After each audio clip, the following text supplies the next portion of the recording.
the chair of the Texas Industrialized Building Code Council will call this meeting to order. It is 10:01.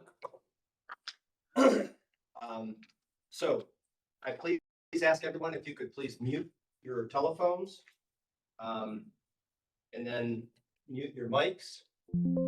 Ultimately, unmute when it is that you're going to speak and ensure your camera is on. We'll go for all. Sir. William Smith. Suzanne Arnold. Here. Benoit Corinne. Here. Otis Jones. Edwin Lofton. Here. Johnny Scholl. Here. Devin Duback. Here. Alex Morales.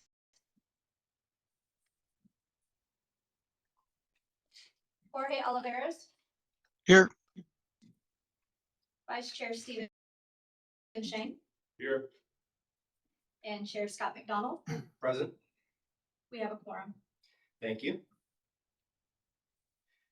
Next item on the agenda is the approval of minutes from the meeting of December 3rd and the summit from December 15th. Council members, do you have any questions related to the minutes? If not, I look for a motion to approve the December 3rd and December 15th minutes as presented.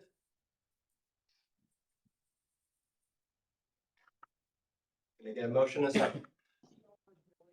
Motion to accept. And that was, Scooter Lofton, Edwin Lofton. thank you. Second. And that was, Suzanne Arnold. thank you. I'm gonna call for a vote, please. Suzanne Arnold. All right. Yes. Benoit Corinne. Thank you very much. Benoit. Here. Yes. Edwin Lofton. Yes. Johnny Scholl. Yes. Devin Duback. Yes. Jorge Oliveras. Yes. William Smith. Yes. I saw you come in there. Vice Chair Stephen Shane Yes. and Chair Scott McDonald. Yes, Motion passes. thank you. Next item on the agenda is our public comment section. The Texas Industrialized Building Code Council did not receive any public comments for today's meeting.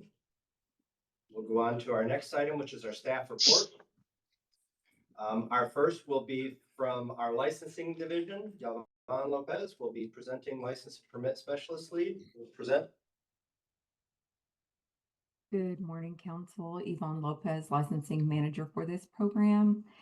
You'll see that our IHB statistics below show the numbers for fiscal year 2025, how many licenses have been issued and how many were renewed last fiscal year compared to this fiscal year.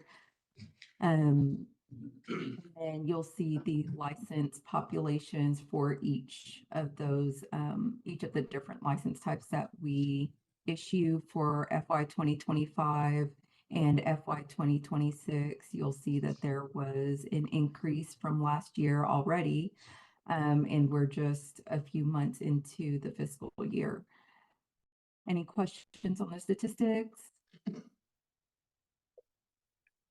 Okay, moving on. Current projects, we have started tracking the most common reasons for delays in issuance for renewals. And what we're seeing is that the renewal notices are not being signed by a managing partner or an officer of a corporation of record. A lot of times they're being signed by a contact, which is going to delay the issuance of a renewal. So I wanted to take this opportunity for everyone listening out there to make sure that someone who is listed in your ownership, to make sure that someone that is listed is signing on the renewal form. When you sign the renewal form, there's an area where it shows officers. So anyone listed under the officers has the authority to sign off on that renewal. And it's because the rules tell us that it has to be signed by a managing partner or an officer of the corporation. We also need to be notified within 10 days of the changes that are listed here. So I just wanted to take an opportunity to mention that as well. And then renewal notices, just wanted to remind everyone, they're mailed 65 days prior to license expiration. So if you have not received your renewal form, please make sure to reach out to us using our customer service web form. Once we receive that, we can definitely email out a renewal form so that you can get that into us as quickly as possible. The license can't be issued without that signed renewal form. So sometimes we're receiving payment for a renewal, but we can't proceed with the renewal until we get that signed renewal form. And that concludes my report. I'll be happy to answer any questions you have. Thank you. Any questions of the council? Mr. Chairman, this is Steve Bruno, Deputy Executive Director. Just want to say, Yvonne, thanks for that report. And just really thanks for highlighting that common issue and renewal. We really do not want to be a reason to hold stuff up when we can't be. So that's why we like to share this information to help you make sure that your end is correct so that when we got it, we can process it as quickly as possible and keep you guys and gals, keep your companies. So thank you for that reminder. Very much appreciated. Yeah. Thank you. Thanks. Anything else? Thank you. Next on the agenda will be our customer service division. Claudia Enriquez. Yes, hi. Good morning, advisory board members and TDLR staff. My name is Claudia Enriquez, and I am the customer service manager for this program. As you can see in our report, the total numbers, total contacts received in our customer service department for FY 2026 remain pretty consistent with FY 2025. The January data, which was received after the report was due, does reflect a lower volume compared to the same period last year. Aside from those statistics, that concludes my report. I'm happy to take any questions you may have. Any questions from council members? Thank you. Appreciate that. Thank you. Our next item will be the enforcement division. Andrew. Good morning, council members. My name is Andrew Lisenby, and I'm a prosecutor with the Enforcement Division. I'll present the division's report focusing on key statistics involving IHB prosecution cases. The report begins with the division's performance measures through the month of December, comparing fiscal years 2025 and 2026 for both IHB and TDLR as a whole. No IHB cases were opened or closed in the relevant periods of either year. The next section is the criminal history review for applicants who may have disqualifying criminal history. As you can see, no IHB applicants were reviewed for criminal history during the relevant time period. The following section details where the Enforcement Division's IHB complaints originated, whether from consumers or from within the department. By December 2026, 10 complaints arose from consumers and none from the department, compared to six consumer complaints by the same time last fiscal year. With a small number of IHB cases, this difference is not abnormal. Below is a pie graph based on the number of cases opened from complaints received by TDLR. The proportion of complaints received by the department from consumers, department investigations, and arising from criminal history investigations is relatively equal. In the caseloads and enforcement section, we see a slightly higher number of active complaints at the same time in fiscal year 2025, but like the difference in complaint origin, this is not abnormal. Next, because no cases were opened or closed, there were no orders issued. Similarly, no penalties or restitutions were assessed or collected from IHB cases during the relevant time. The following information is a breakdown of statistics discussed above, and because there were no enforcement actions during the relevant period, I conclude my report, and I'm available to answer your questions. Any questions from the council? Question. Sure. As far as the complaints go, was there a common theme in the complaints, within the complaints that we did receive? I'm sorry, could you repeat that? As far as the complaints, the 10 complaints that we received this year so far, is there a common theme on those consumer complaints? I don't have a breakdown of why those complaints were or what they originated from or why they weren't actually opened as cases. But I can find that detailed information if you would like it. It'd be awesome. Okay. Any other questions? Okay, very good. Thank you, Andrew. Appreciate it. Next item on the agenda is our compliance division. We'll have personnel updates, statistics, and current projects. And Chrissy? Good morning, council. My name is Chris Cooper. I'm here from the Industrialized Housing and Building Department. Provide you with some good news from our personnel. We've actually hired 2 new people. I'll introduce you to Roderick Boland. We stole him from TxDOT. We're very glad to have him on board. All right. He's been with us since the 15th. And this morning, Jeffrey Queen started with us. He's over in HR right now as we speak.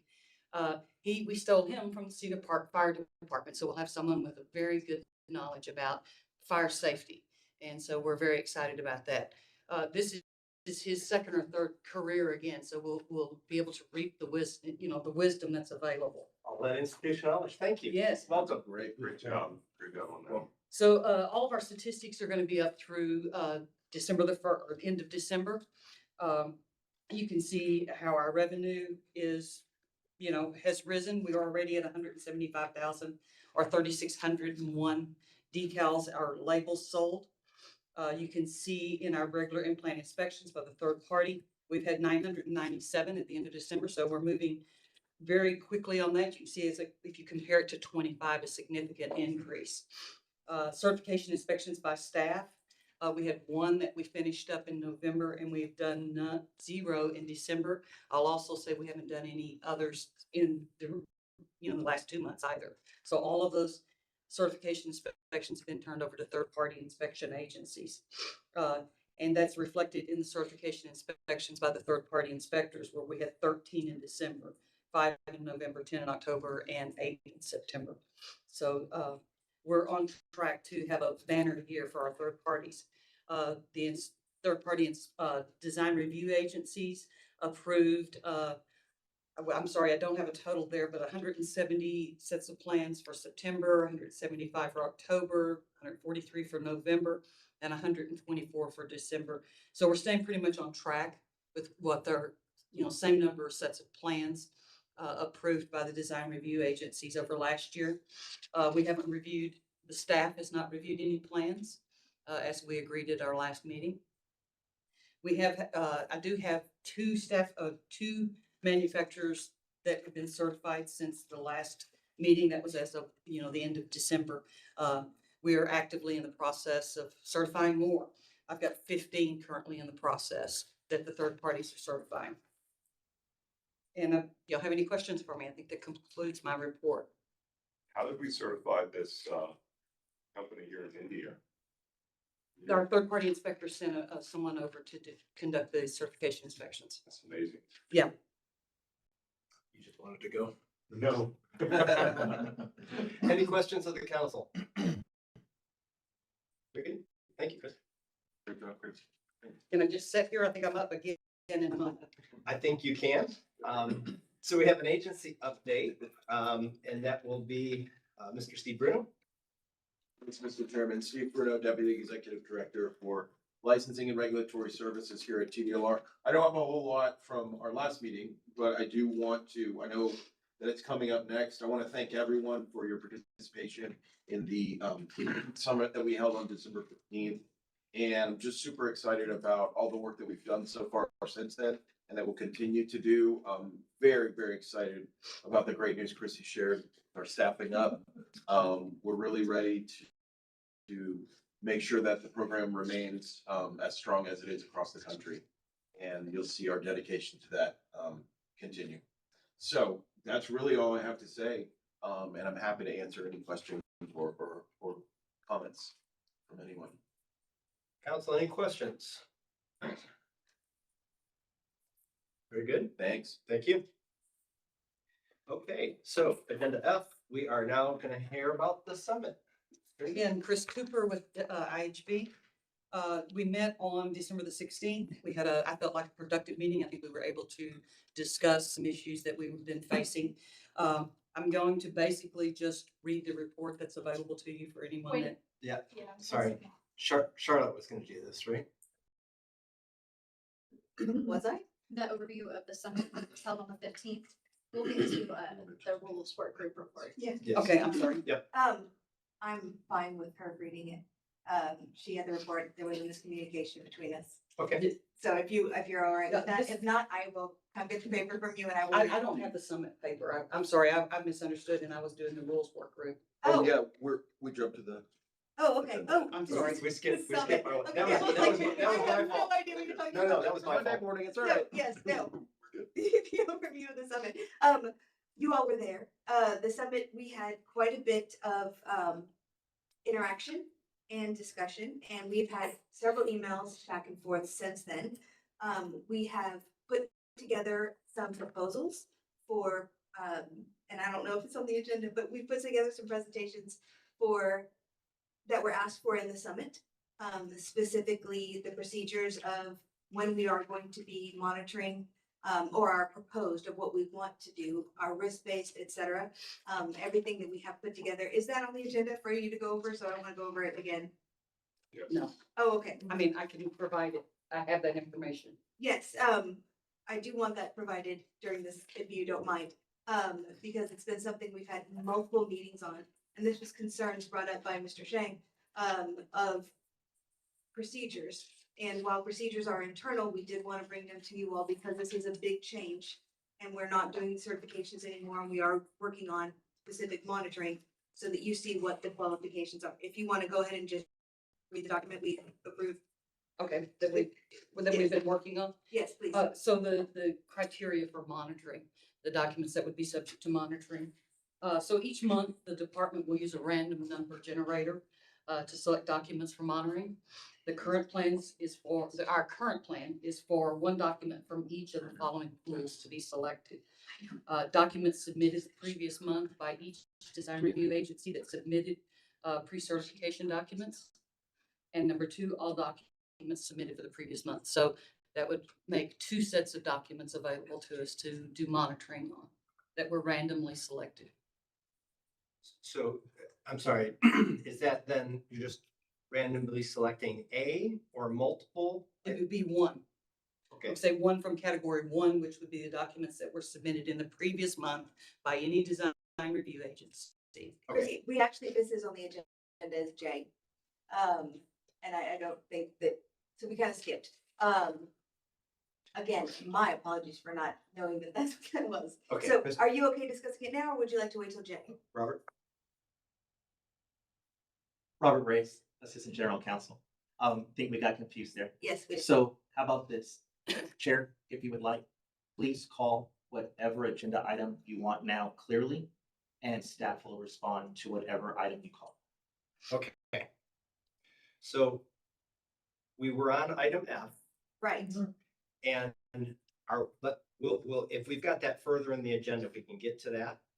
So are you complete with the overview? And then I guess, Well, the overview was just the summit.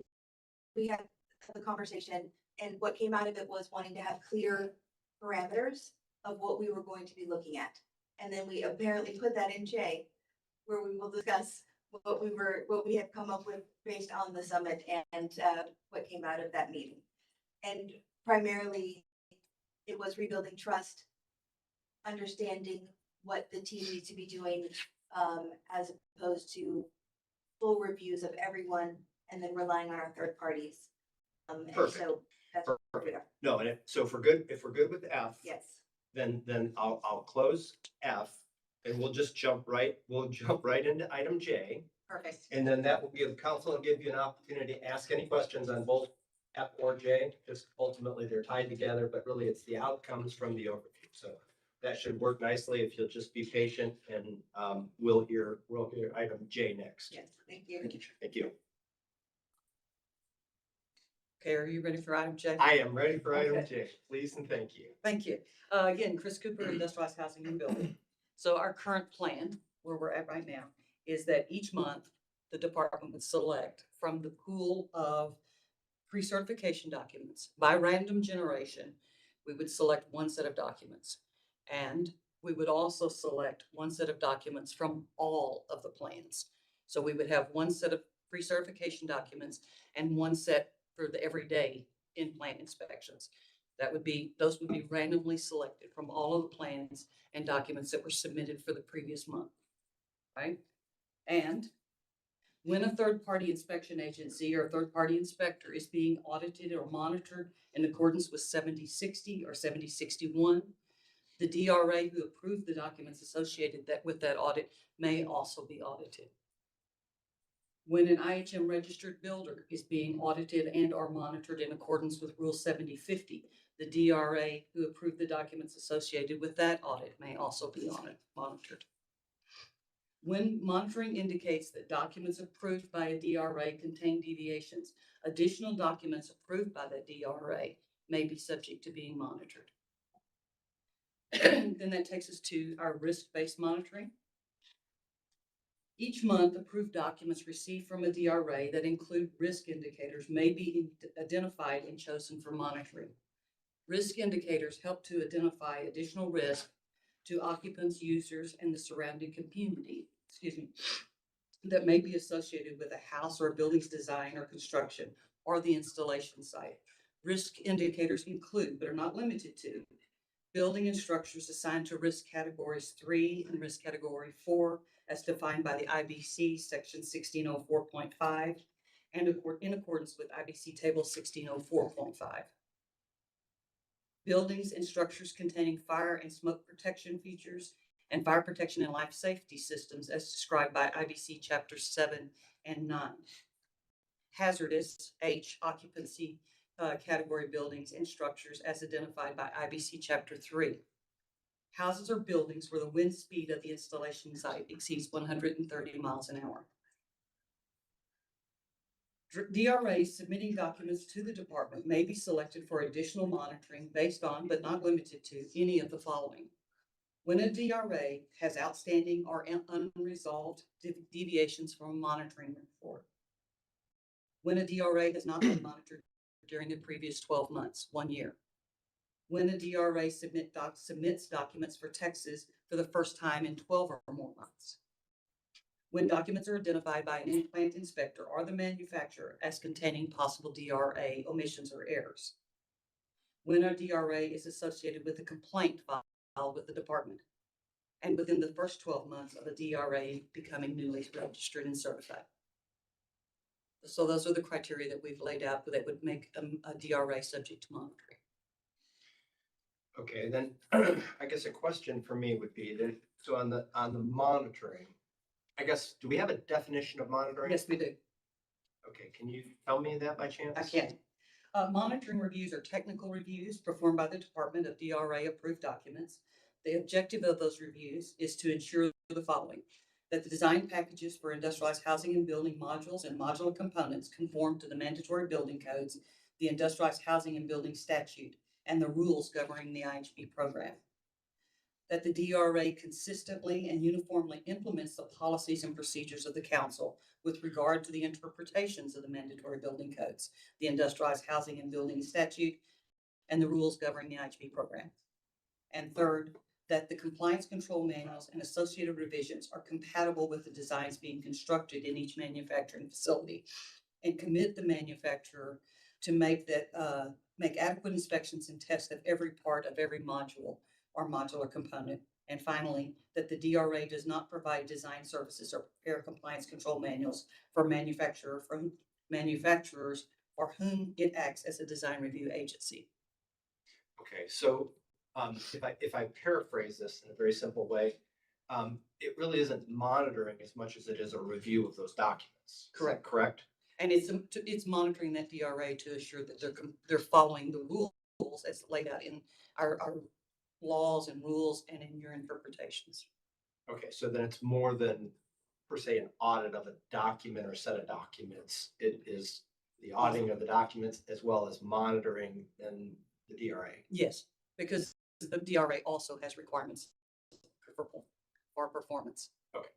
And Mr. Chairman, I think it's an unfortunate or it's just a fact of the statute. As you know, each of these statutes are crafted by the legislature at different times, and it's difficult to interpret exactly what they meant. So the word in this one happens to be monitor. Thank you. And so that's how we're. Okay. Nope, that works. Thank you. Thanks, Mr. Exactly why I asked the question. Yes, sir. Yes, sir. I appreciate it. And that's why we're here. We want more questions. You know, I really appreciated what Charlotte said on the summit, and let's keep that going, right? This is the time for questions after the meeting, before the, let's keep it going.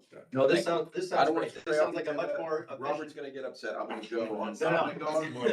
I'm gonna go on mute. We're associated with the agenda item, so it's perfect.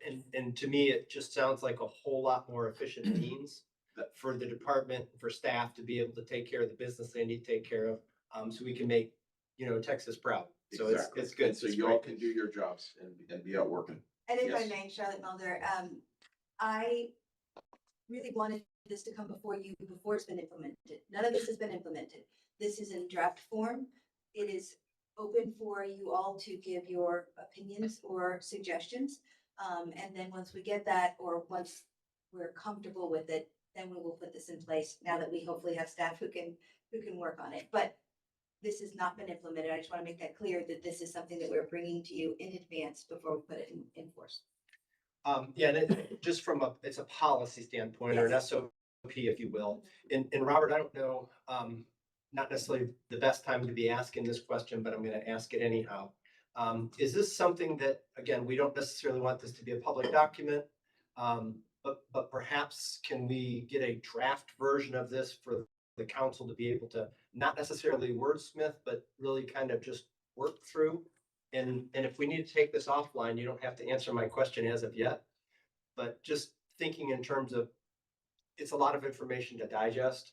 So if there's an ability, or for us as a work group, or our work group, to kind of walk through this, even in electronic form, together. Yes, sir. Robert Graves, Assistant General Counsel. Let me consider the situation, the fact pattern, what we have to do. I know that we have specific definition of the term rule.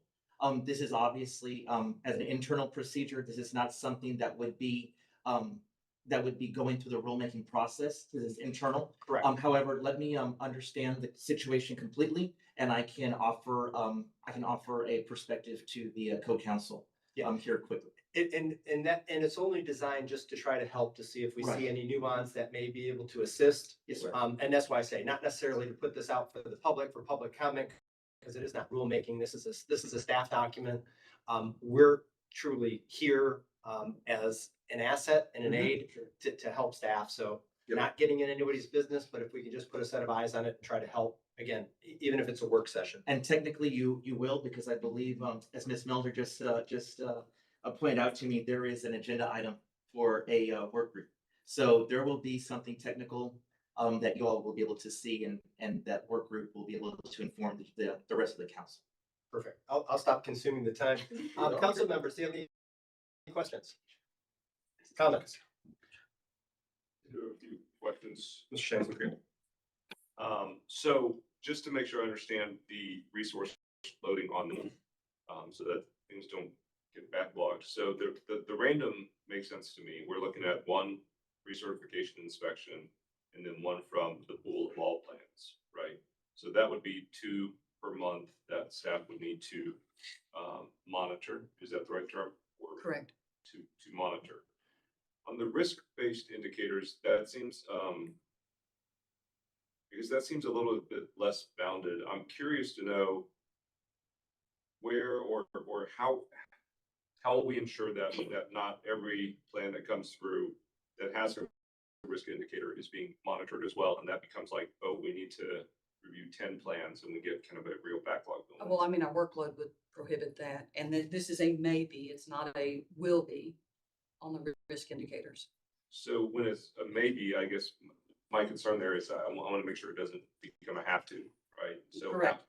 what's the check and balance on that? Because I totally understand the fire and smoke protection factors, the wind speed factors, things related to IBC Chapter 3. But what's the control on that? Or is there a statistic or a report that can be kind of given to council that says, okay, we had X number that were flagged for risk-based indicators, and we did Y number of reviews on that. At this point, we haven't been doing any risk-based inspections. If I might, and that's, I think, the purpose and really kind of being able to go through the work group with it. Got it. So I think there's an opportunity, what I understood, and please correct me if I'm wrong. This is that first draft. This hasn't Correct. been implemented yet.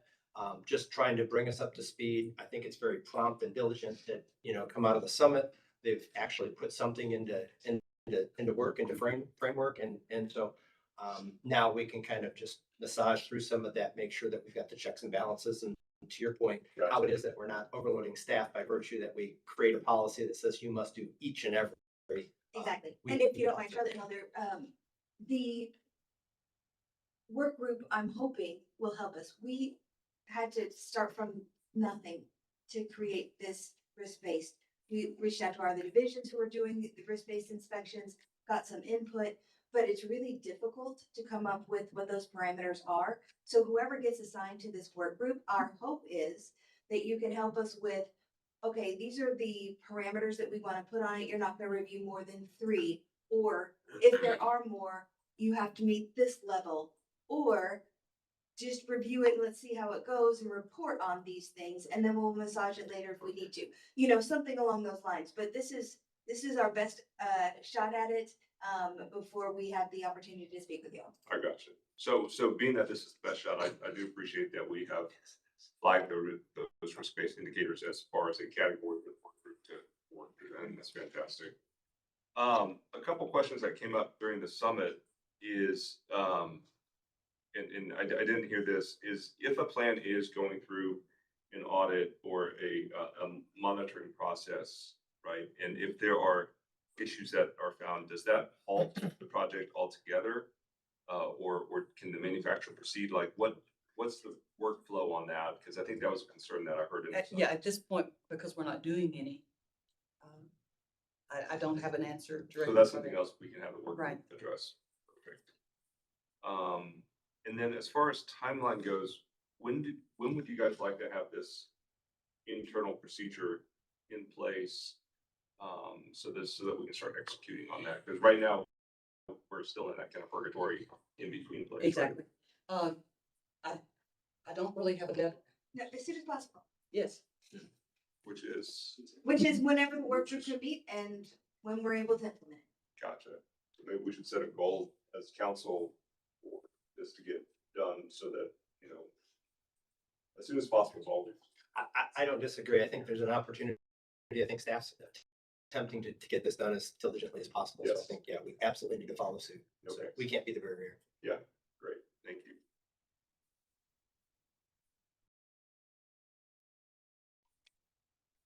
Any other questions, comments from the council?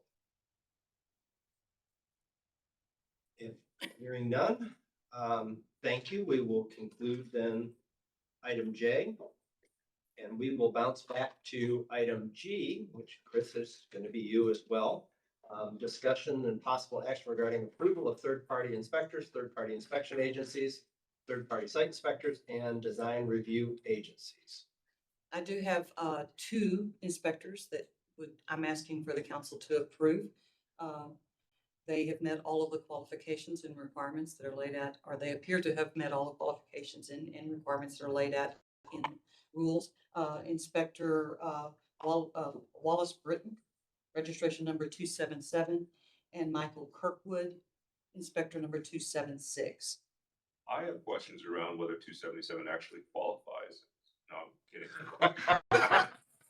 Well, you'll be seeing him again because after this list, he also applied to be a site inspector, which we have had no site inspectors, right? Everything's been being done by engineers. So the fact that we will now have 2 site inspectors available is pretty awesome. That is, yeah. Well, there's some irony in the fact that it's the highest number that we have, as if he hasn't been doing this. Any questions from the council related to this item? If none, I'm looking for a motion in a second. Motion to pass? That was, please announce your name. And I second. Edwin Lofton. Thank you. Carmen, if you could please do roll call. Yes, sir. William Smith, Yes, pardon me, I had trouble unmuting. it's okay, sir. Suzanne Arnold, Yes. Benoit Corinne, Yes. Edwin Lofton, Yes. Johnny Schultz,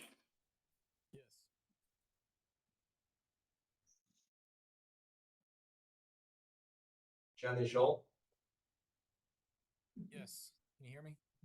I heard him. Yes, barely, but yes. Thank you. All right. Devin Duback, Yes. Vice Chair Stephen Shane, Yes. and Chair Scott McDonald. Yes, Motion passes. thank you. Thank you. Appreciate it. Okay, item H, we are going to have a presentation by Lucas Magnus from Powell Industries on 2021 IFC compliance for substation building battery systems and a follow-up discussion. Okay. Yeah, good morning. Can you hear me okay? Yes, thank you. Yes, hi. Well, thank you for the time. I do really appreciate the council's attention and the fact that we have a dialogue going between businesses like such as Powell and the agency so that we can share our perspective on some of the challenges that we are having meeting some of the regulations as they currently are stated.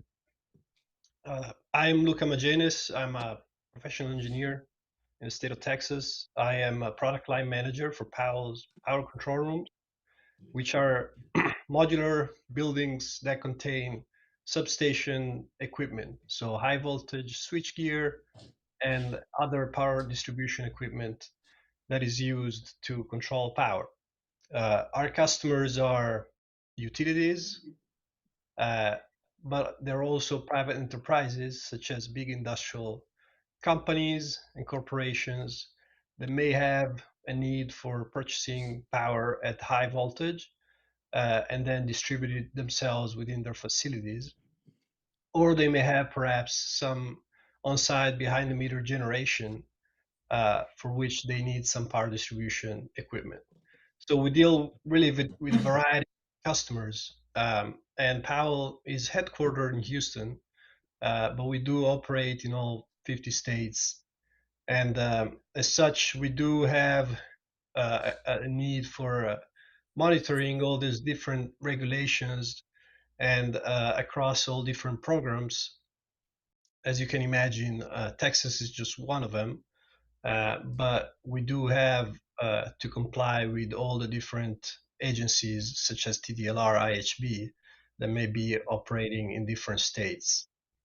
So we have a group of 5 to 6 engineers that monitor these codes, and we keep an eye on when codes change, what changes, and what can be problematic to comply with. So I'm gonna share my screen really quick and see if I can get this presentation going. Give me a second.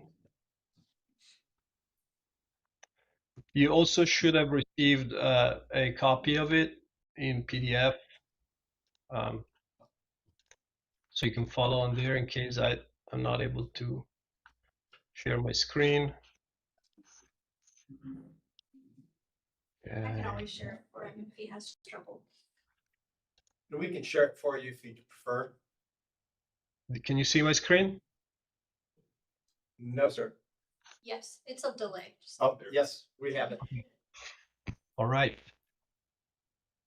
So the topic of today's presentation, I guess, is compliance with the International Fire Code IFC 2021, which is the edition that TDLR IHB is enforcing at the moment, as it relates to the use of batteries in substation. This is Powell's perspective, so our code compliance team, which is this group of 5 engineers that review the codes.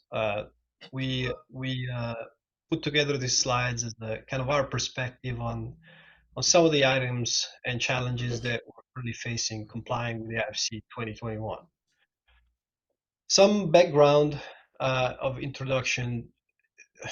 Building codes around batteries have seen quite a bit of changes from the 2015 version to the latest 2026 edition of NFPA 855. And through each cycle, some things change in the code when it comes to the use of batteries inside of buildings.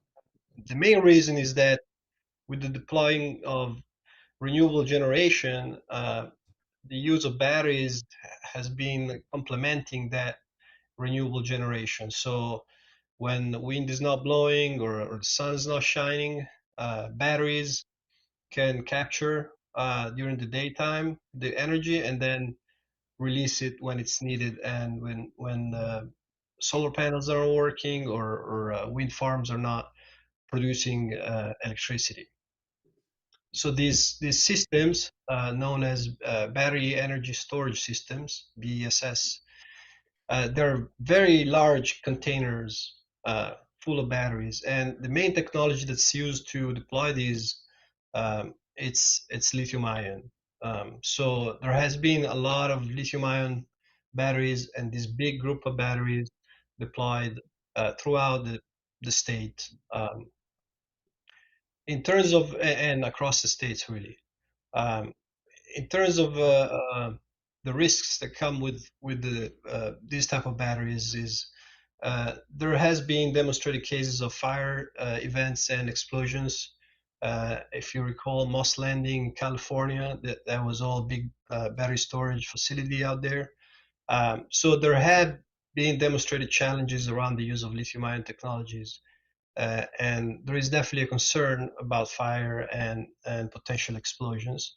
And that's why codes became more stringent around the use of those batteries. Now, this slide shows a comparison between the interior of a typical battery energy storage system with lithium ion. That's the grid connected container, if you will, that I'm talking about, in support of the grid and renewable generation. And then that's on the left side. And on the right side, you'll see the inside of a typical battery room that is installed in support of a switchgear substation building. Now, the technology used for this type of application for the most times is lead acid or nickel cadmium. And they're both aqueous batteries, and they have an established history of being deployed in the field, about 70 years or something like that. Lead acid is the same technology. If you open, if you have a traditional car, you may have a lead battery in your hood, just to give an example. So the first thing you can notice is how much more dense BESS is and how much power density these racks of lithium-ion batteries can contain.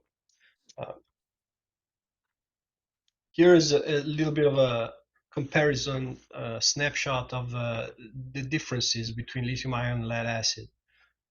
So lithium-ion generally has higher power density. So for the same size of battery, same weight, you can contain more energy in it, about 10 times more than a lead acid battery.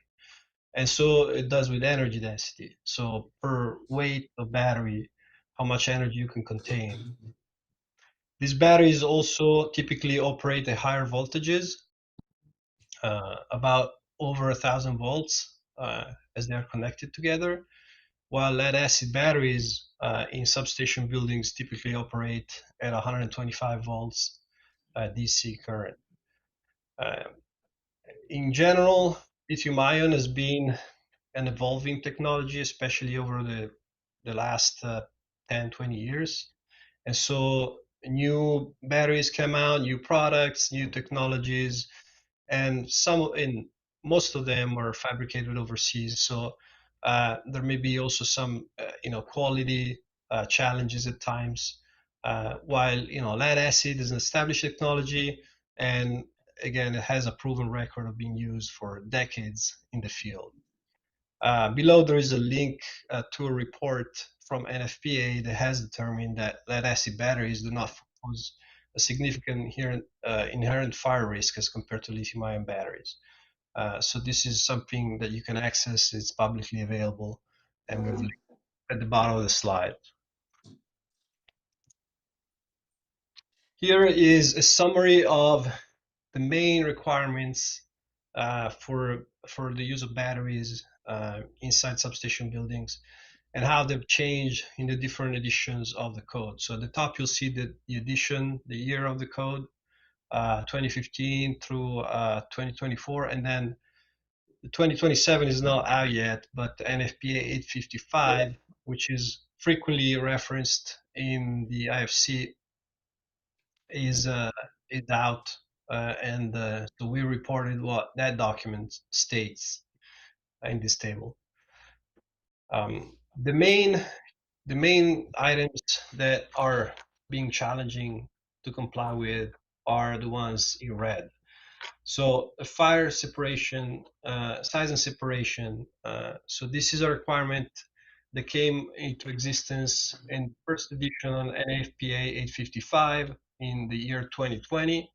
And so a year later, IFC, which references that NFPA document in its provisions, they started requiring size and separation for batteries inside of the building, where you're supposed to space groups of batteries at a maximum quantity of 50 kilowatt hours and space them apart from each other and from the walls of the building. The second requirement is fire suppression and sprinklers, either sprinklers or another type of fire suppression. And the last requirement is compliance with UL 9540, which is a listing for a whole system that goes from the cell level to the module level, rack level, and overall as a whole container level for BESS. Now, all these requirements are required in the IFC 2021. There are exemptions for utilities. There are exemptions that are for telecom, but for us, we serve all sorts of customers, and although it may be the same exact application, a building that houses switchgear for a utility customer, we will have to comply with these regulations, and then for a private enterprise, we would have to comply with the regulations based on how the code is written. So that's the first challenge: is we can't standardize on a set of rules. The other point is really, looking at how the next editions of this code evolve. The 2026 version on NFPA 855 removed all these requirements: size and separation, fire suppression and sprinklers, and UL 9540 for all sorts of uses in lead acid batteries, as long as they're listed with UL 1973. So I know this is a lot of information to digest, and kind of like coming from maybe an outside perspective, we've really dug into this and spent a lot of time just understanding all the different things that go into compliance, and it may take some research and time to really dig through this and really get an opinion on what I'm talking about. But I'm trying to explain here what changed at a high level, so that hopefully you can help get at least an opinion. So while the IFC and NFPA 855 are not exactly interchangeable, NFPA 855 is the main technical document that goes over the use of batteries and battery energy storage systems, and it is referenced in the IFC.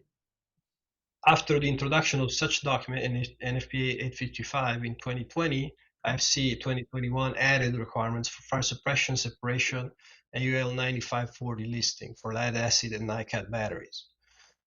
The latest version of this document, NFPA 855 2026, exempts lead acid and NiCad batteries from the requirements of fire suppression, separation, and UL 9540 listing.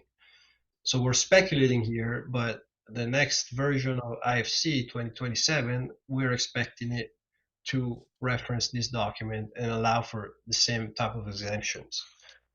Um, so why are we specifically concerned about these three requirements? And I'll try to explain what are the problems lying with these. The size and separation spacing, as you can tell, it just takes more space, a lot more space. So this is just an example of a battery room. While before we would have been able to do this same application by putting a single rack of batteries against the wall.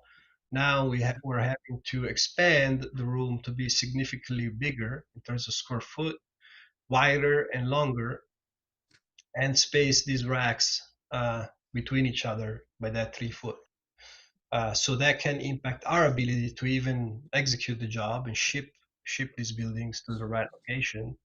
And it could introduce an unfair advantage versus some other company that's proposing a site erected building solution, and they're having to comply with local AHJ and negotiate the use of the latest code like NFPA 855 of 2026.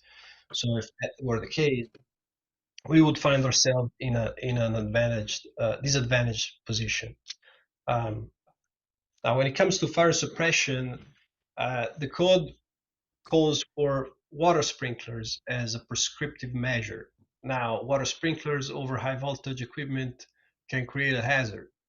And so the alternative methods allowed by the code are only allowed in conjunction with the large scale fire testing of batteries, 9540A. Now, again, this is a type testing that's meant for BSS container, so repeated cookie cutter sort of design, as opposed to the type of power control rooms that Powell fabricates are custom engineered. Everyone is different. We design it from scratch based on the exact application. So a type testing such as this one is not really practical. And on the market where we purchase our lead acid batteries, none of the manufacturers carry that certification, and neither they're thinking of getting such a certification because the latest edition of the code has removed that requirement. So nobody's really working to get that money spent to get the certificate. So we're in a position where we cannot buy certified batteries that are approved with an alternate fire suppression system.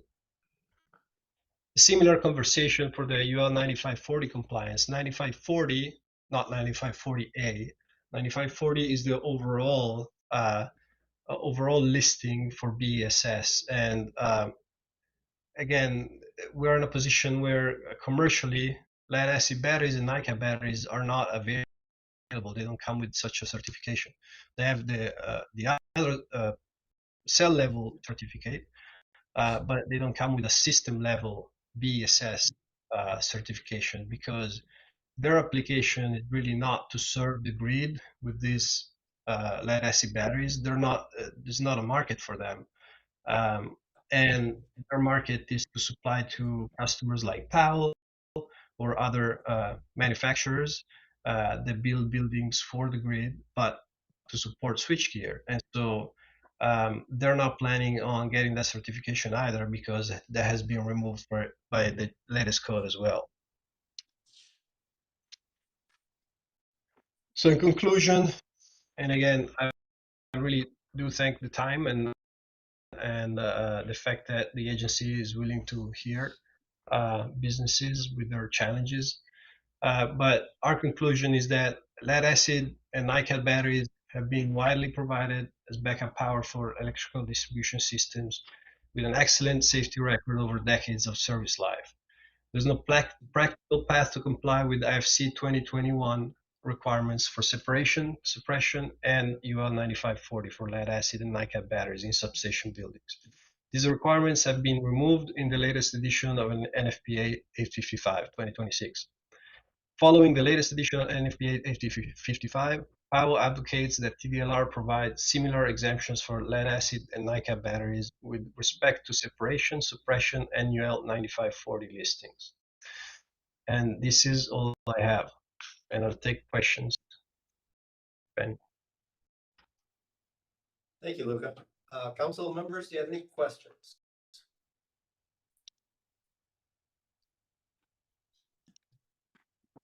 Devin Duvac. Go ahead, Devin. I was just wondering about, there's some assumptions here that these requirements or exemptions were removed in the 2026 version of NFPA 855. Is there any documentation from NFPA that leads us to the understanding of why these were exempted in the latest version? Yeah, so we did reach out. That's a great question. We have been reaching out to NFPA and ICC about these at least for the past 3 years. This is something that we have been working with TDLR for probably 3 years now. Initially we were able to get dialogue and some exemptions, but then later they got removed. And so the impression that we are getting is that lead acid were accidentally included in the code at the beginning because whoever wrote the code didn't really think about the application of this type of batteries in switchgear buildings outside of utilities.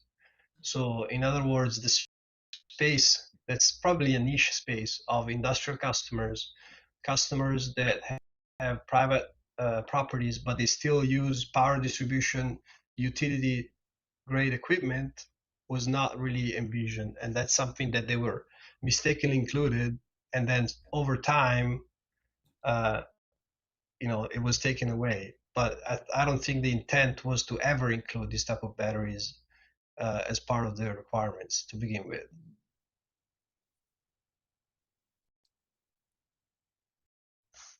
Did that answer your question, Devin?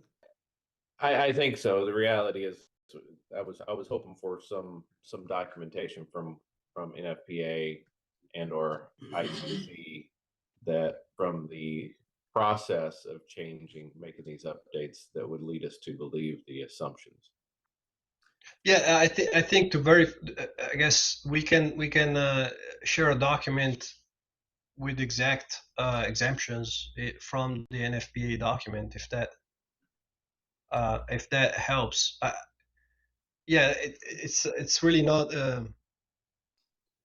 I guess Luca, is the 855 published now? Is that it what you're is not. saying? Yes, it's Okay. available online, and we have a document that summarizes all these that we can share with the group. Okay, Now, Devin, I think that would probably provide you part of the answer, which would be that if the 855, NFPA 855 is published, the second part would be is that the 2027 I codes are not published as of yet, and there are work groups. So if you get into ICC's website, you can see that when the code correlating committees and the code review committees, as they work through this and they try to correspond what happens with NFPA, with ICC, you may be able to get a whole lot more detail that you're looking for. And I don't know that Luca has that as of yet, but those are probably working through ICC still. And then NFPA should have a similar set of materials, and it requires membership to see how it is that they came about the rulemaking process. If that helps, Devin. Yeah, that's really what I was looking for. I just haven't done the research. Okay. yeah, we'll be happy to share the summary, taking the exact snapshots of the code, NFPA 855 code, which is published. But yeah, these are not assumptions. It's written in the code. The assumption is whether IFC 2027 will copy exactly what's in the NFPA 855, which they have been so far. So I wouldn't see a reason why they wouldn't. Thank you. Benoit?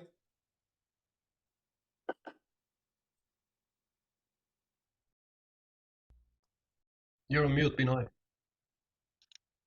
Sorry about that. Can you guys hear me now? Yes.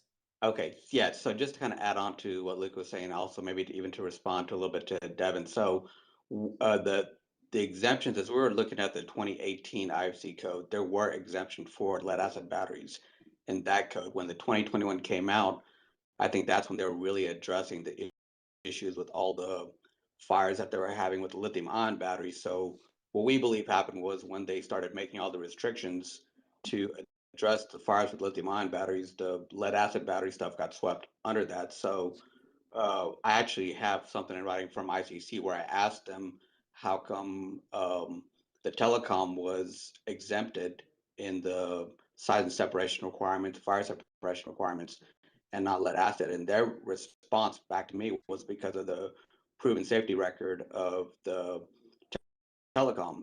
My response was, well, the lead acid has a 30+ year safety track record, compared to the other battery life. I never did get a good response back from ICC. So that's why we think it was kind of swept under that whole restriction. And as you see the codes developing from NFPA 855 to the 2026, we see those exemptions back in for lead acid. So I think they kind of just corrected the ship for the 2026 codes.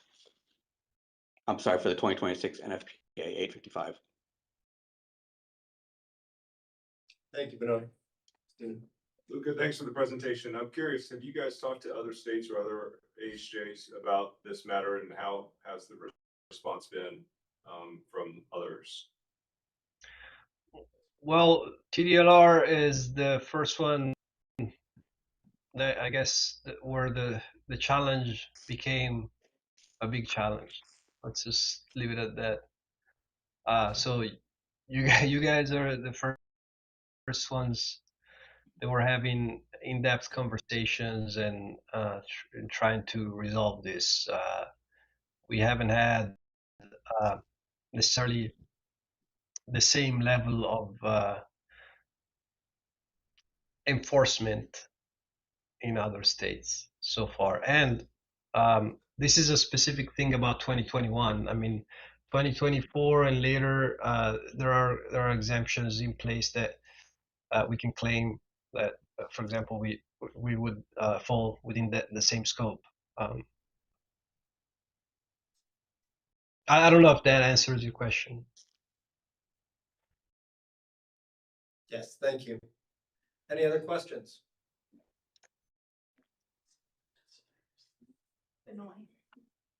Benoit? Yes, I'm sorry. Just to add on to that, I usually take care of the state compliance approval documents and stuff here at Powell. And so we have had other states, such as Louisiana. I know we've gone out to our subject matter experts in battery systems that do battery systems for like state of California, and they've had to go and get an exemption from the state of California. We've also got exemptions from like state of Ohio. So there have been other agencies that have looked into this also, and that we have got exemptions for.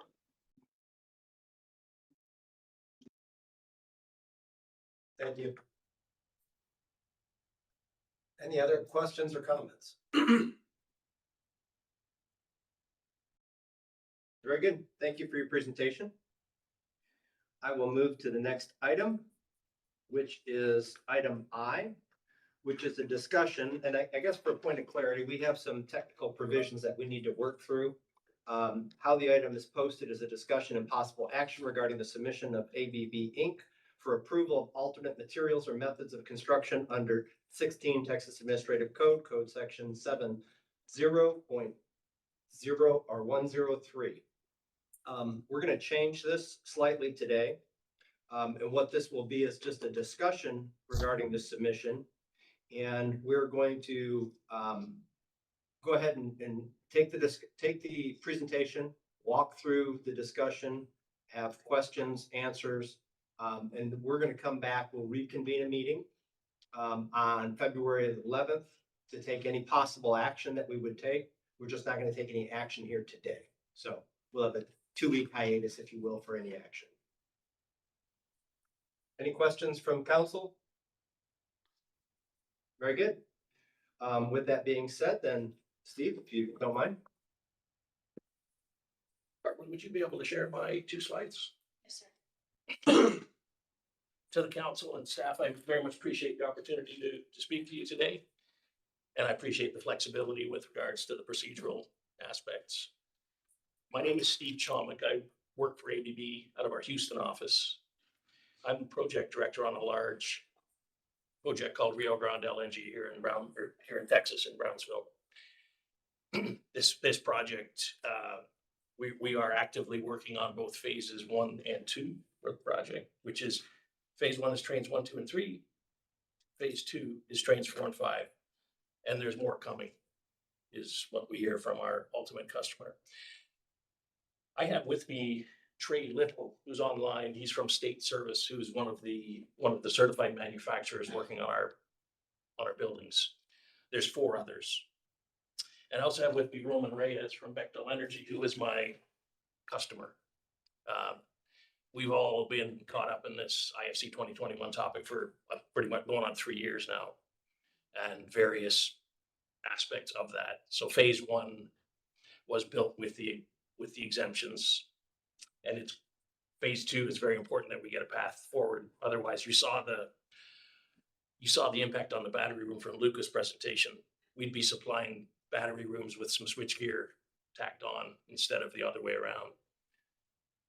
My predominant role here is a big project with a lot of ABB equipment. We're providing all of the electrification, automation, and digitalization systems for the whole of Rio Grande LNG through various sub-suppliers to Bechtel.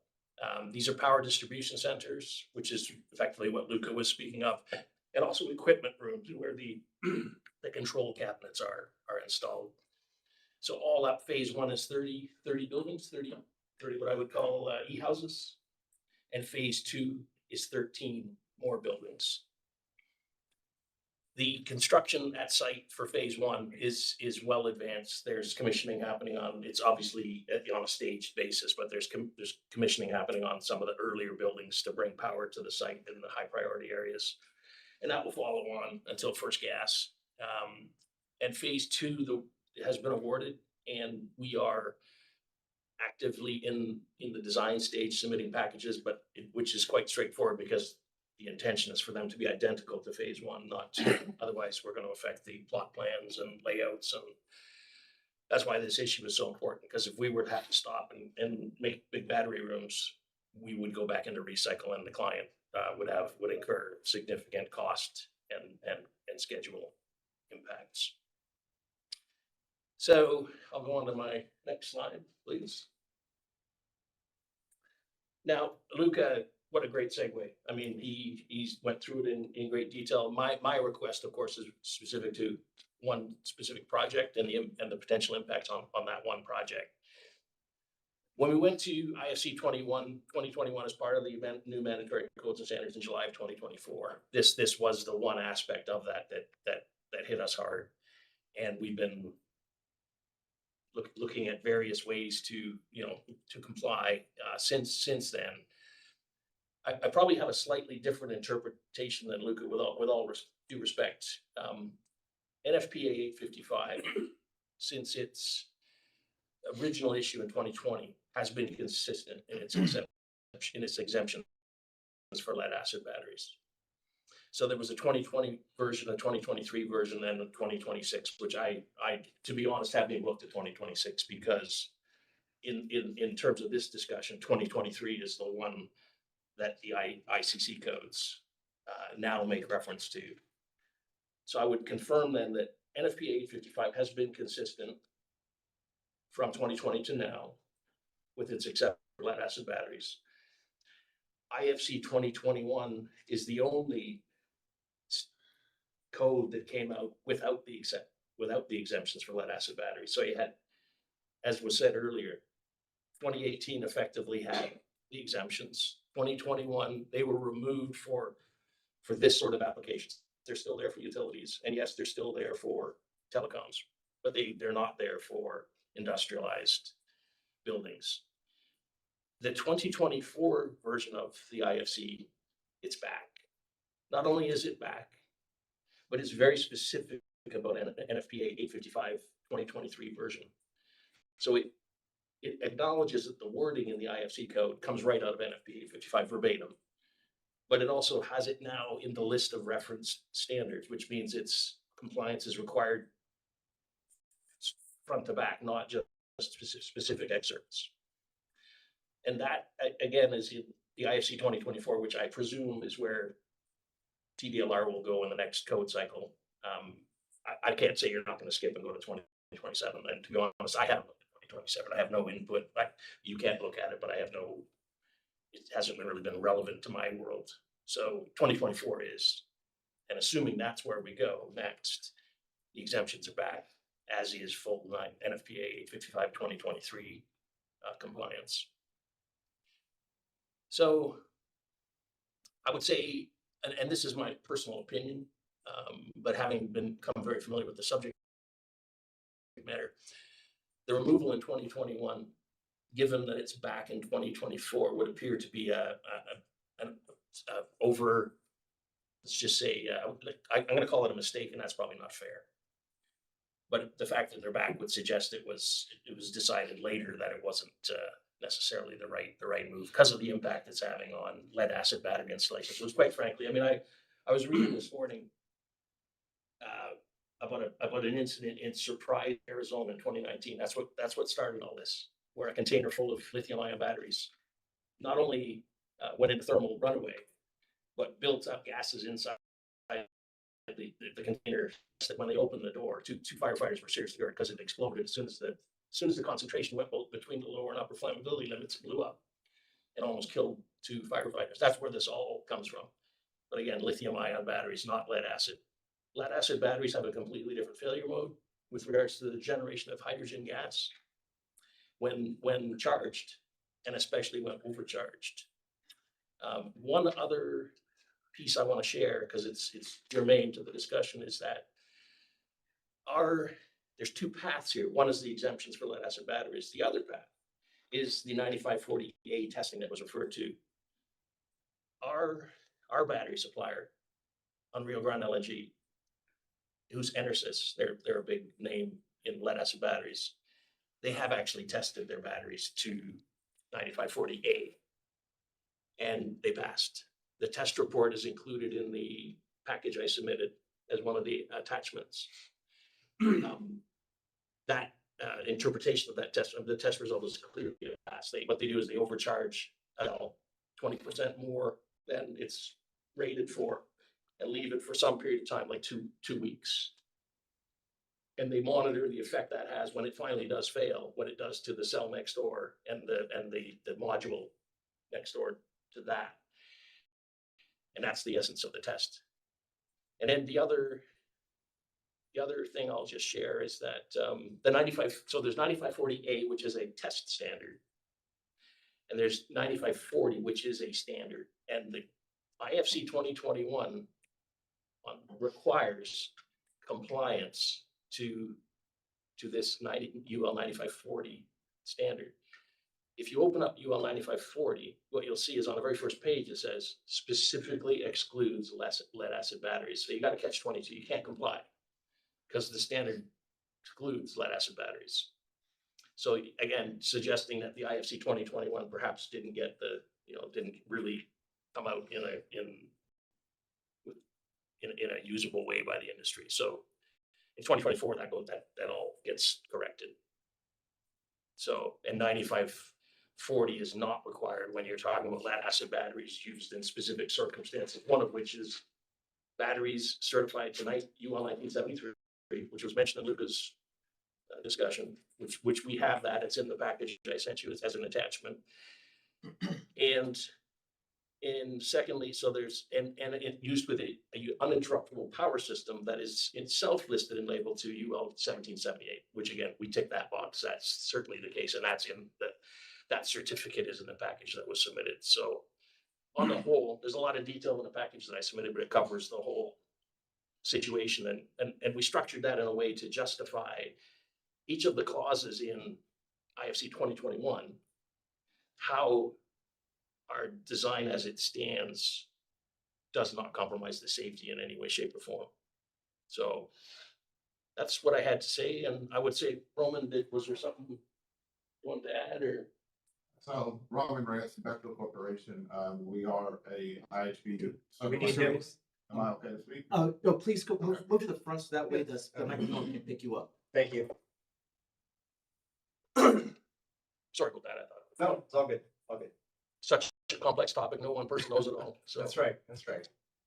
So, again, Roman Reyes with Bechtel Corporation. So we are an IHB builder, but not a manufacturer. So I wasn't sure if I'd be allowed to speak, so it's kind of sitting in the back a little bit, but I think Steve covered it quite well. But specifically on the Rio Grande request that we're making is to just follow the 2024 exemptions that are already in the code.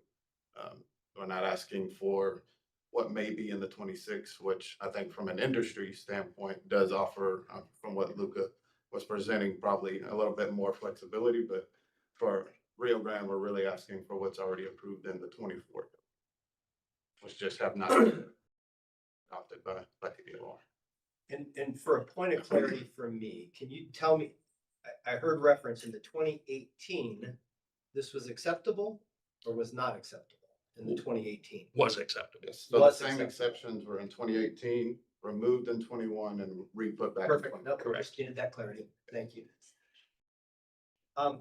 Anyone from the council with any questions? This is obviously a very complex topic. This has been going on for a little bit. We as a work group will be working through, I guess, just for the benefit of all, we're going to be working on the next edition of the code, whether that be the 24 or 27. So it's a lengthy process for us here to be able to go through this and what the procedures are. So we may very well be leaping a code, but the work group has been commissioned. We're working through kind of some of these things. This will be one of those topics as well that we'll work through. Just kind of give that as a broad stroke. And for the council, again, we will not take any action on this today. You'll have an opportunity, which is, I think, beneficial for the group, to be able to do your own research, to look into this.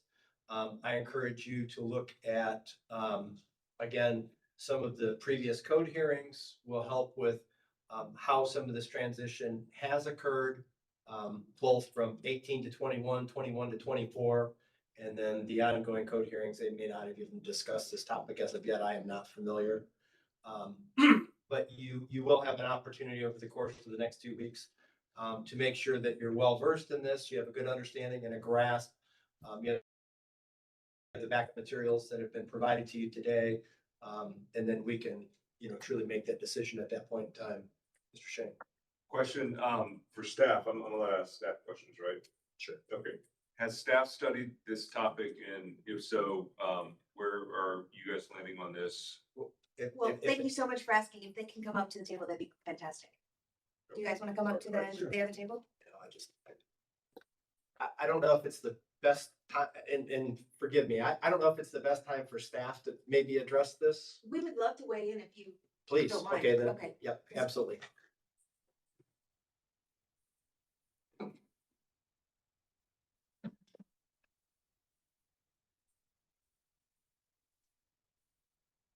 Nice to stay up here. Christy Cooper, Industrialized Housing and Building Department. Thank you for the opportunity to speak, and thank you for your input. So the question, I'm sorry, Mr. Shane, what was your question? I was just asking if staff has studied this matter, and where are you guys leaning, or what are you thinking? My concern right now is it appears that we've got two different issues in front of us. First of all, that wasn't clear to me from the documents that I received. I'm sorry, Luca had some questions, and then now we have a specific project. So it looks like we've got two different issues. I'm talking about specific with this. Specifically here. I just as a subject matter expert on just generally codes, and certainly not on the fire code, the codes as a whole are designed to intertwine between the IBC, the fire code, and then the reference standards. My concern is that the IFC which is a reference standard, doesn't address some of the issues that have come up. It's not part of, in the back of the IBC, there's a list of all the different sections that are referenced by that code. And some of the code references that are being used don't appear to be in that section. So those items would not be brought in because they're not referenced specifically by the code that's regulating us. The code specifically talks about, especially when you look at the commentary, that the codes are designed to be used as a whole. So the 21 codes are designed to be used with the 21 fire code, not the 24, because there are factors that weigh in. So the matter of it being in or out, depending on the year of the code cycle, might be based on factors other than it was overlooked or that safety was suddenly okay, but that other parts of the code compensated for those things, right? So the 18 may have said we require this in all buildings, this fire and safety issues in all buildings. And 24 said, well, we'll let the fire code handle that part of it. That's not our area. And so we have to consider all of the different codes as a whole and how they mesh together and what those requirements are. So Chris, is it safe to say that staff's still working through this just based on what Absolutely, you because heard? obviously, subject matter experts, I do know that after a couple of conversations with fire marshals, they are absolutely concerned about pulling like a 24 and using a 21 building code and using a 24 fire code. I also want to point out that it's been brought to the attention of that some of these exceptions that are being cited or these opportunities that are being made available are for utilities. And utility companies are under different regulation in Texas, not under the IHB program. Utility companies are a specific entity in themselves and they're regulated by the utility codes. And they have their own requirements. Okay. Oh, thank you. Does that answer it? Yeah, thank you very much. Okay, thank you. Thank you. Council members, any other questions or comments? Well, sorry, if I may, since it's kind of related, I just wanted to clarify the last statement made. The exemptions were dedicated to utilities up until 2024, but then NFPA 2026 exempts lead acid across all applications, regardless of who's using them. But I understand that there may be some time needed for review, so we're willing to support any questions on that note. Luca, thank you. And I think, again, I think this 2 weeks is just absolutely ideal. In light of the new information that's provided, given an opportunity for everybody to be able to work through this individually, make sure that we're in an appropriate place.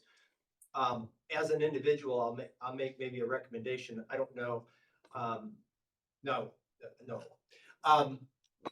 With that being said, I guess, is there any more dialogue or questions that we need to have today prior to the 11th from the council members?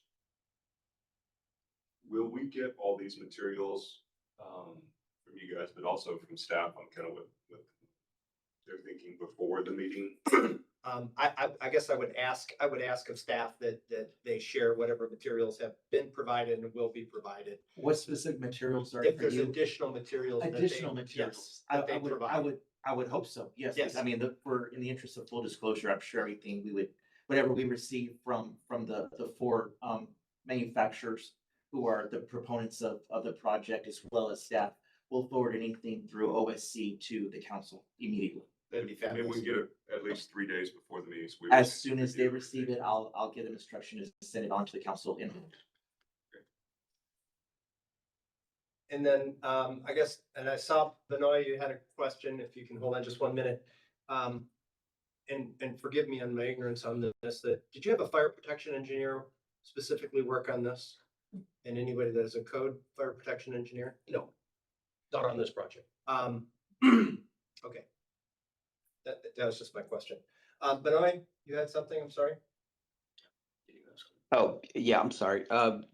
So just, again, we've been working on this for past couple years. We initially started the discussion. So as soon as right before TDLR, IHB moved over to the 2021 codes is when we looked at this. So we actually engaged in dialogue at that point with Kelly and Walls Britton, who, neither one, of course, are with TDLR IHP anymore, but we engaged in several discussions with them, and Wallace at that point was the fire specialist for TDLR IHB, and after several conversations, we believe we all got on the same page. He agreed with our line of reasoning for why lead acid batteries should be exempt.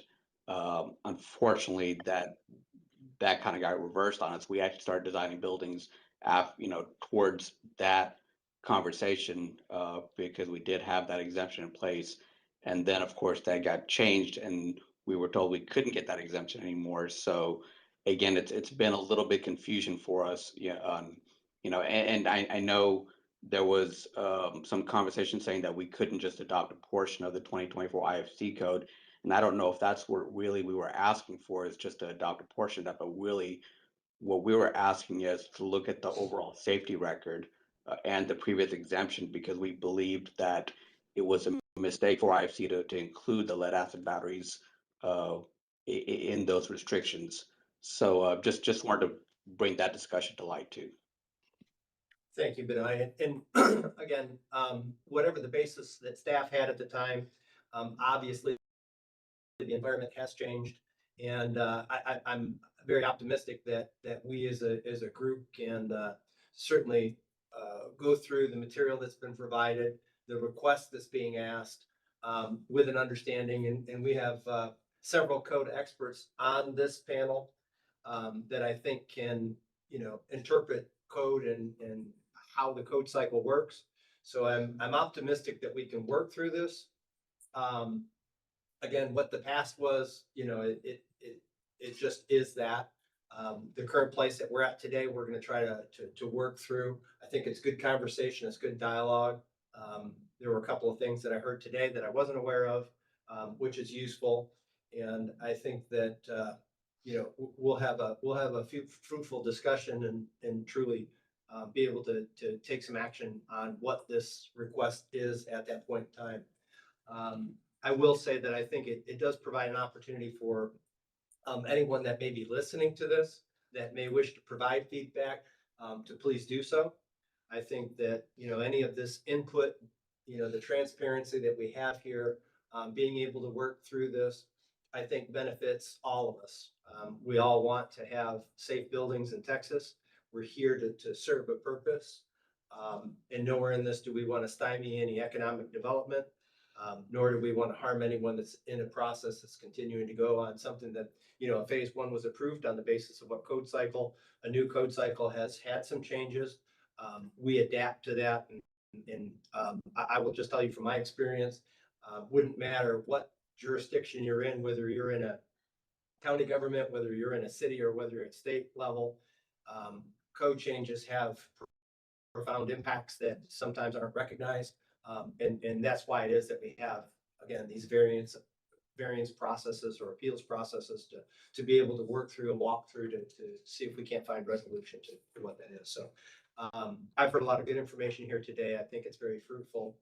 And again, I think that unless there's any other comments, I think that we're probably about done on this topic. Is there anything else from any of the council members? Any questions, any needs that you may have prior to closing this item? Mr. McDonald, one last thing. I know we have another representative from State Street, I believe. And if I just wanted to make sure that he knew that he was that there was an offer on the table for him if he so chooses. Thank you, Mr. Reyes. Just certainly, if I haven't addressed you specifically, most certainly, if you'd like to speak, feel free. Hi, Trey Little with State Service, recently certified manufacturer builder. We are a steel manufacturer. Go ahead. I say welcome. Thank you. Appreciate that. Appreciate the time. We've been working together with Steve and Roman here for quite a while. And to be honest, a lot of the electrical questions I have to go with ABB as our partner in this.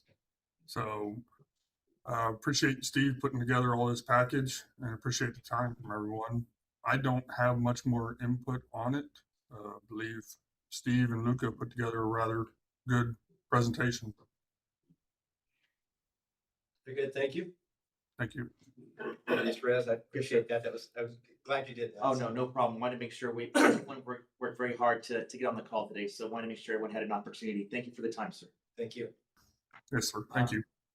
Thank you. Any other comments? If not, then I look forward to reconvening this topic on February 11th, and we'll see where we can go and hopefully find some resolution for you. Thank you. Very good. Thank you. Thank you. Okay, our next item of business will be Chris again, the rules work group report.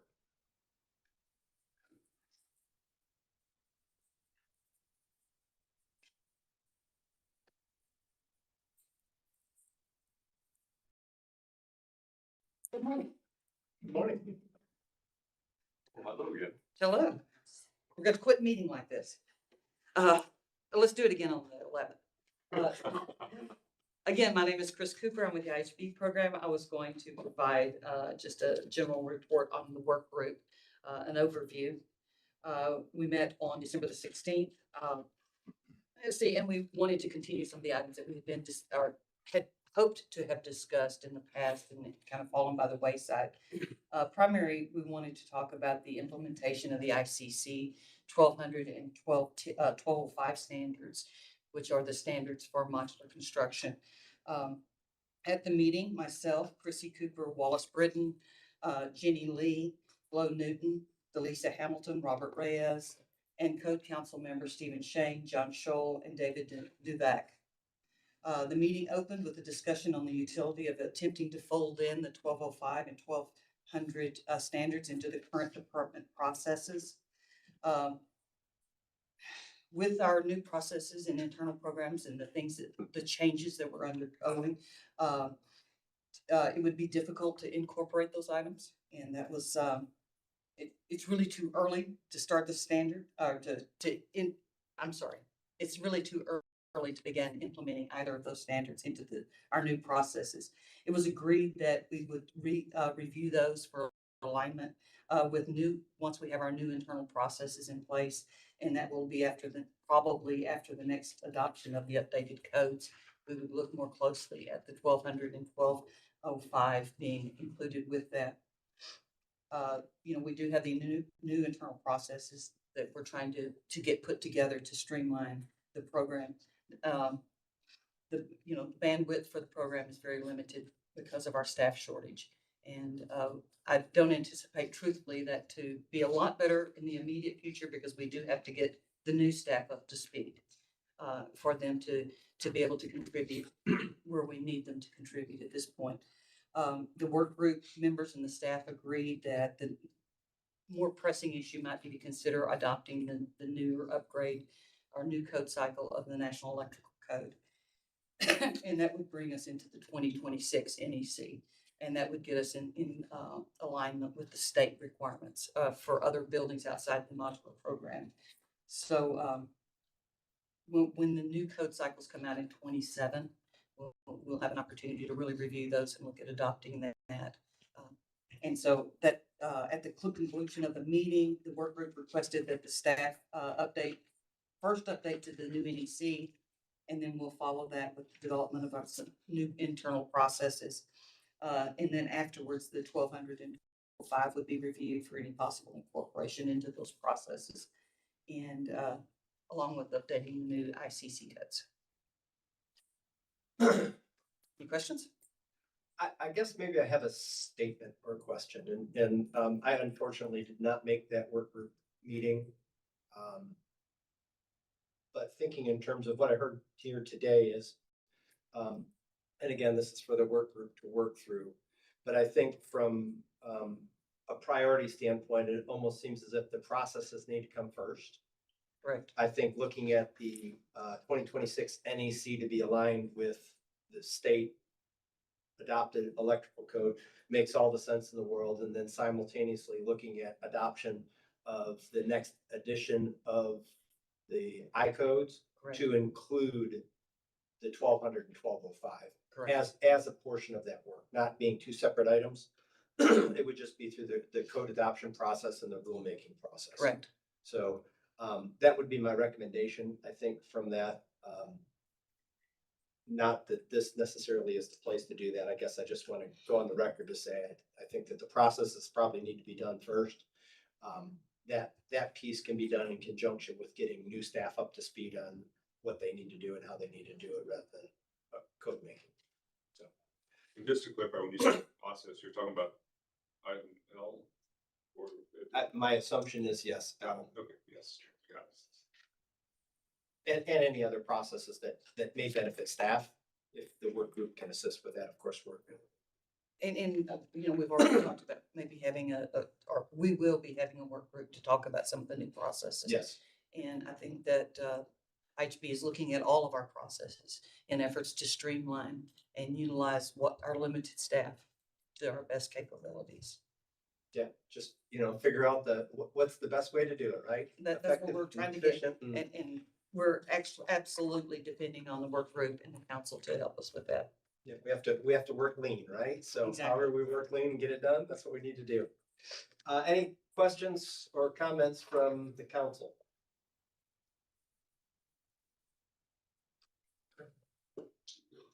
Okay, very good, thank you. Okay, the next item is the appointment of process and enforcement work groups and possible assignments of tasks. And what that means is we need to assign council members to the process work group and enforcement work group. So we're looking for those volunteers that have a great love and interest for either the process work group or enforcement work group. I'm sorry, Johnny, what did you volunteer for? I think you volunteered for both. That's the one I saw. Yeah, if no one else is able to do it, I'll be happy to help out with both.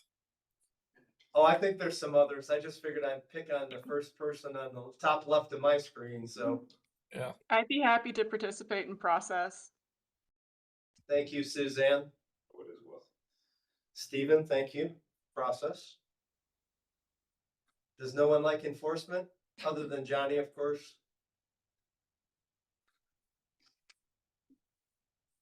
Don't be shy. This is not the time to be shy. If Johnny's gonna do it, you can add me to that too. Look at you. Thank you, Suzanne. I'll serve on enforcement. All right. I did not see who that was. I'm sorry. Doug Smith. Dub, thank you. No problem. Benoit seems like a really sharp guy. Shouldn't he be on process? Am I being voluntold? I can help out. Okay, that was a yes, Benoit. You'll be on enforcement? Yes, sir. Process. Process. Okay, I can do that. What do you have for account on which? We need 2 more for enforcement. 2 more for enforcement. This is Jorge. I'll help out enforcement also. Hey, Jorge. Now we need 1.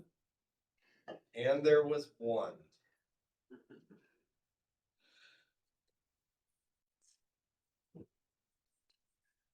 May I have to call on somebody? Or I'll have to nominate myself. Just nominate somebody that's not in the meeting. That always works. I like it, Dub. We have 1 more. It's the way it always works. Both. Okay. Anyone else have a willingness to serve on either or both?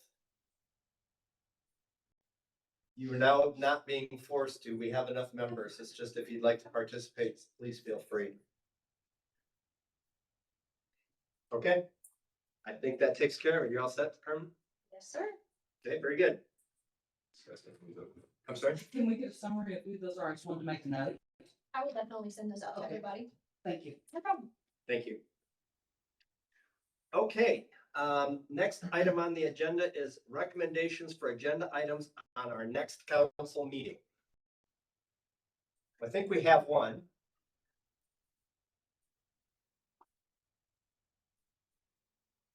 We didn't talk about it in this meeting, but in the previous council meeting, we talked about having a more regular rhythm on these council meetings where it's not 13 months or a year goes by. Could we talk about that today, or do we have to wait until the next council meeting to do that? I think it might be best to push that to our next council meeting. We can probably come up with, maybe staff could give us a proposal that we could look at to say whether that's a quarterly, what those dates might look like, something that we could work through.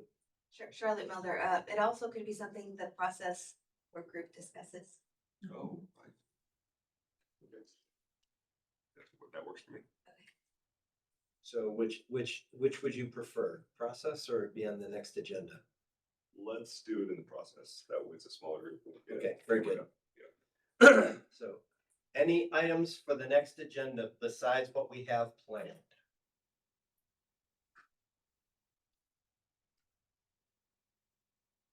Okay. So we have then the one agenda item for the next meeting. So the discussion date, time, and location of our next meeting, that will be February the 11th. At what time? Do 10 a.m. if that's okay. 10 a.m. Okay. 10 a.m. February 11th. Any other items for the good of the order? If not, I will call this meeting concluded. We will close at 11:42. Thank you for your service.